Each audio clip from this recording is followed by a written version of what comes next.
आप सभी को मेरा नमस्कार। आपके अपने YouTube चैनल सीके हिंदी सागर में आपका बहुत बहुत स्वागत है। कक्षा 6 के विद्यार्थी, आज आप लोग अध्याय 13 जामुन का पेड़ नामक पाठ पढ़ेंगे। विद्यार्थियों, यह अध्याय बहुत ज़बरदस्त है। इसे आप लोग पढ़कर आनंद की अनुभूति प्राप्त करें। रात को बड़े जोर का झक्कड़ चला।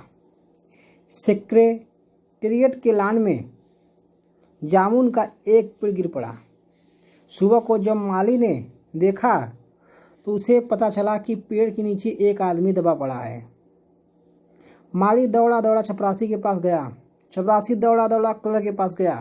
क्लर्क दौड़ा दौड़ा सुपरिटेंडेंट के पास गया। सुपरिटेंडेंट दौड़ा दौड़ा लान में गया। मिनटों में गिरे हुए पेड़ के नीचे दबे हुए आदमी के चारों ओर भीड़ इकट्ठी हो गई। बेचारा जामुन का पेड़ कितना फलदार था। एक क्लर्क बोला। क्या बोला? बेचारा जामुन का पेड़ कितना फलदार था, फल देने वाला था, और इसकी जामुनें कितनी रसीली थी। दूसरा क्लर्क याद करते हुए बोलता है, मैं फलों के मौसम में झोली भर कर ले जाता था। मेरे बच्चे इसकी जामुनें कितनी खुशी से खाते थे। तीसरा क्लर्क रुआंसा होकर बोला, मतलब हल्का सा आंसू निकाल कर, मगर यह आदमी माली ने दबे हुए आदमी को इशारा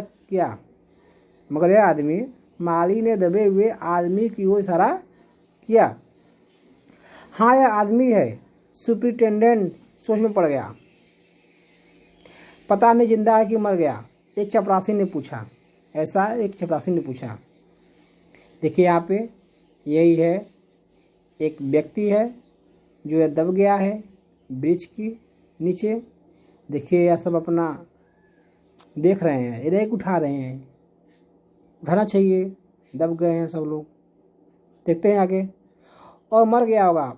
इतना भारी भीड़, इतना भारी पेड़ जिसकी पीठ पर गिरे वह बच कैसे सकता है?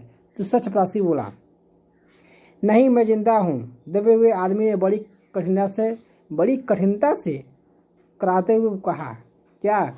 नहीं, मैं जिंदा हूँ। जिंदा है? एक क्लर्क ने ताजुब से कहा, जिंदा है? पेड़ को हटाकर इसे जल्दी से निकालना चाहिए, माली ने सुझाव दिया।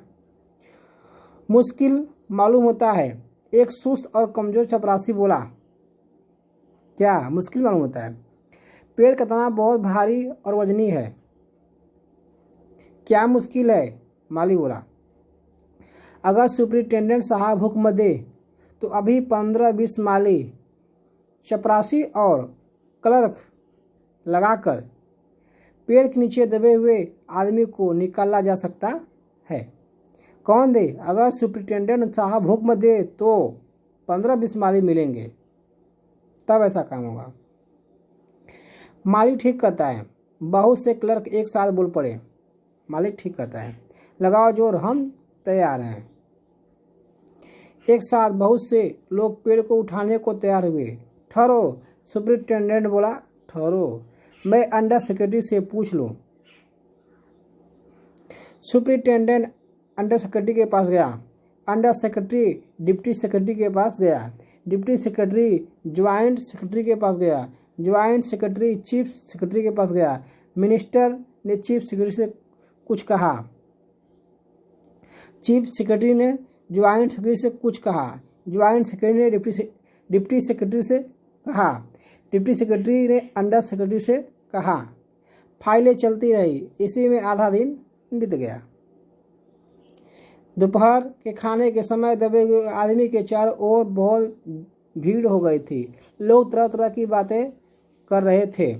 कुछ मनचले क्लर्कों ने समस्या को खुद सुलझाना चाहा। वे हुकूमत के फैसले का इंतजार किए बिना पेड़ को अपने आप हटा देने का निश्चय कर रहे थे। कितने में सुपरिटेंडेंट फाइल लिए भागा आया और बोला, हम लोग खुद इस पेड़ को नहीं हटा सकते। हम लोग व्यापार विभाग से संबंधित हैं और यह पेड़ की समस्या है जो कृषि विभाग के अधीन है। मैं इस फाइल को कृषि विभाग को भिजवा रहा हूँ। वहाँ से उत्तर आते ही इस पेड़ को हटवा दिया जाएगा। दूसरे दिन कृषि किसी विभाग से उत्तर आया कि पेड़ व्यापार विभाग के लान में गिरा है। पेड़ व्यापार विभाग के लान में गिरा है, इसीलिए पेड़ को हटवाने या न हटवाने की जिम्मेदारी व्यापार विभाग पर पड़ती है। यह उत्तर पढ़कर व्यापार विभाग को गुस्सा आ गया। उन्होंने फौरन लिखा, इसकी जिम्मेदारी किसी विभाग पर है। दूसरे दिन भी फाइल चलती रही। शाम को जवाब आया, हम इस मामले को हॉर्टिकल्चर डिपार्टमेंट के हवाले कर रहे हैं क्योंकि यह एक फलदार पेड़ का मामला है, अतः यह हॉर्टिकल्चर डिपार्टमेंट के अंतर्गत आता है। रात को माली ने दबे हुए आदमी को दाल भात खिलाया। चारों तरफ पुलिस का पहरा था। माली ने दबे हुए आदमी से कहा, तुम्हारी फाइल चल रही है, उम्मीद है कि कल तक फैसला हो जाएगा। माली ने फिर से कहा, तुम्हारा यहाँ कोई वारिस है तो मुझे उसका आता पता बताओ, मैं उसे खबर देने की कोशिश करूँगा। आगे देते हैं, मैं लवारिस हूँ, दबे हुए आदमी ने बड़ी मुश्किल से कहा। तीसरे दिन हॉर्टिकल्चर डिपार्टमेंट से जवाब आ गया, बड़ा कड़ा जवाब और व्यंग्यपूर्ण। हॉर्टिकल्चर डिपार्टमेंट का सेक्रेटरी साहित्य प्रेमी जान पड़ता था। साहित्य प्रेमी, उसने लिखा था, आश्चर्य है, इस समय जब हम पेड़ लगाओ स्कीम ऊंचे स्तर पर चला रहे हैं, हमारे देश में ऐसे सरकारी अफसर मौजूद हैं जो पेड़ को काटने का सुझाव देते हैं, और वह भी एक जामुन के पेड़ को। हमारा विभाग किसी भी हालत में इस फलदार वृक्ष को काटने की इजाज़त नहीं दे सकता। अब क्या किया जाए? एक मनचले ने कहा, मतलब बेवजह का बोलना। अगर पेड़ काटा नहीं जा सकता तो इस आदमी को ही काट कर निकाल लिया जाए। एकदम मूर्ख है। उस आदमी ने इशारे से बताया, अगर इस आदमी को ठीक बीच में से यानी धड़ से काटा जाए तो आधा आदमी इधर से निकल जाए, आधा आदमी उधर से बाहर आ जाए और वह पेड़ वहीं का वहीं रहेगा, मगर इस तरह तो मैं मर जाऊंगा। दबे हुए आदमी ने आपत्ति प्रकट करते हुए कहा, यह भी ठीक कहता है। एक क्लर्क बोला कि मर जाऊंगा। रात को माली ने दबे हुए आदमी के मुंह में छड़ी डालते हुए बताया कि अब मामला ऊपर चला गया है। सुना है कि कल सेक्रेटेरिएट के सारे सेक्रेटरियों की मीटिंग होगी, उसमें तुम्हारा केस रखा जाएगा। उम्मीद है कि सब काम ठीक हो जाएगा। दबा आदमी आ भरकर बोला, खाक हो जाएंगे हम तुमको खबर होने तक, मतलब खबर जब तक आए तब तक तो हम मर जाएंगे। माली चकित भाव से बोला, क्या तुम शायर हो? थोड़ी देर में सेक्रेटेरिएट में अफवाह फैल गई कि पेड़ के नीचे दबा हुआ आदमी शायर है। बस फिर क्या था, लोगों का झुंड शायर को देखने के लिए उमड़ पड़ा। जब यह पता चला कि दबा हुआ आदमी कवि है, तब कल्चरल डिपार्टमेंट से अनुरोध किया गया कि जल्द से जल्द मामले का फैसला करके अभागे कवि को इस फलदार पेड़ से छुटकारा दिलाया जाए। फाइल कल्चरल डिपार्टमेंट के अनेक विभागों से गुजरती हुई साहित्य अकादमी के सेक्रेटरी के पास पहुंची। सेक्रेटरी अपनी गाड़ी में सवार होकर आया और दबे हुए आदमी से इंटरव्यू लेने लगा। ऐसे ऐसे लोग पड़े हैं। तुम कवि हो? उसने पूछा। जी हाँ, दबे आदमी ने जवाब दिया। हाँ, किस उपनाम से शोभित हो? ओस, मतलब उनका नाम ओस है, उपनाम, नकली नाम ओस। सेक्रेटरी जोर से चीखा, क्या तुम वही ओस हो जिसका गद्य संग्रह ओस के फूल अभी हाल में प्रकाशित हुआ है? दबे हुए कवि ने हुंकार में सिर हिलाया। क्या तुम हमारी अकादमी के मेंबर हो? सेक्रेटरी ने पूछा। मतलब हमारे यहाँ रहते हो? हमारे, ठीक है। तो बोला, नहीं।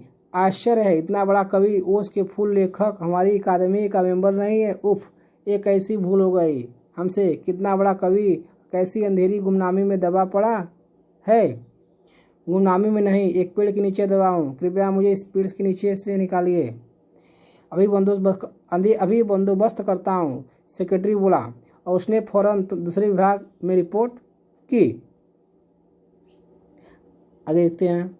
दूसरे दिन सेक्रेटरी भागा भागा कवि के पास आया और बोला, मुबारक हो, मिठाई खिलाओ, हमारी साहित्य अकादमी ने तुम्हें अपना मेंबर चुन लिया, ये लो चुनाव पत्र। यानी अभी निकला आने से मिठाई खिला दो उनको, मगर पेड़ के नीचे से तो निकालो। दबे आदमी ने कराकर कहा,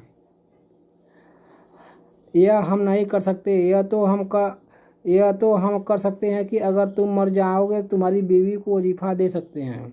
मैं अभी जीवित हूँ। कवि रुक रुक कर बोला, मुझे जिंदा रखो, मैं जीवित हूँ, मुझे जिंदा रखो। साहित्य अकादमी का सेक्रेटरी हाथ मलते हुए बोला, हमारा विभाग सिर्फ कल्चर से संबंधित है, पेड़ काटने का मामला कलम दवा संबंधित नहीं, आरी कुल्हाड़ी से संबंधित है। उसके लिए हमने फॉरेस्ट डिपार्टमेंट को लिख दिया है। दूसरे दिन जब फॉरेस्ट डिपार्टमेंट के आदमी जरा आरी कुल्हाड़ी लेकर पहुँचे तो उनको पेड़ काटने से रोक दिया गया। मालूम हुआ कि विदेश विभाग से हुक्म आया है कि इस पेड़ को न काटा जाए। कारण यह था कि इस पेड़ को 10 साल पहले पिटोनिया राज्य के प्रधानमंत्री ने सेक्रेटेरिएट के लान में लगाया था, इस पेड़ को लगाए थे। अब यदि यह पेड़ काटा गया तो इस बात का डर है कि पिटोनिया सरकार से हमारे संबंध सदा के लिए बिगड़ जाएंगे। मगर एक आदमी की जान का सवाल है, एक क्लर्क चिल्लाया। ऐसा दूसरी ओर 2 राज्यों के संबंध का सवाल है। यह भी तो समझो कि पिटोनिया सरकार हमारे राज्य को कितनी सहायता देती है। क्या हम उनकी मित्रता के खातिर एक आदमी के जीवन का बलिदान नहीं कर सकते? दूसरे क्लर्क ने समझाया, कवि को मर जाना चाहिए निसंदेह। अंडर सेक्रेटरी ने सुपरिटेंडेंट को बताया, आज सभी प्रधानमंत्री दौरे से वापस आ गए हैं। आज 4 बजे विदेश विभाग इस पेड़ की फाइल उनके सामने पेश करेगा। जो वे फैसला देंगे वही सबको स्वीकार होगा। शाम को 5 बजे स्वयं सुपरिटेंडेंट कवि की फाइल लेकर उनके पास आया और फाइल हिलाते हुए चिल्लाया, प्रधानमंत्री ने इस पेड़ को काटने का हुक्म दे दिया है। कल यह पेड़ काट दिया जाएगा और तुम इस संकट से छुटकारा हासिल कर लोगे। सुनते हो, आज तुम्हारी फाइल पूर्ण हो गई। मगर कवि का हाथ ठंडा था। आंखों की पुतलियां निर्जीव और चींटियां की एक लंबी पात उनके मुंह में जा रही थी। उनके जीवन की फाइल भी पूर्ण हो चुकी थी, यानी मर गए, वो भी मर गए।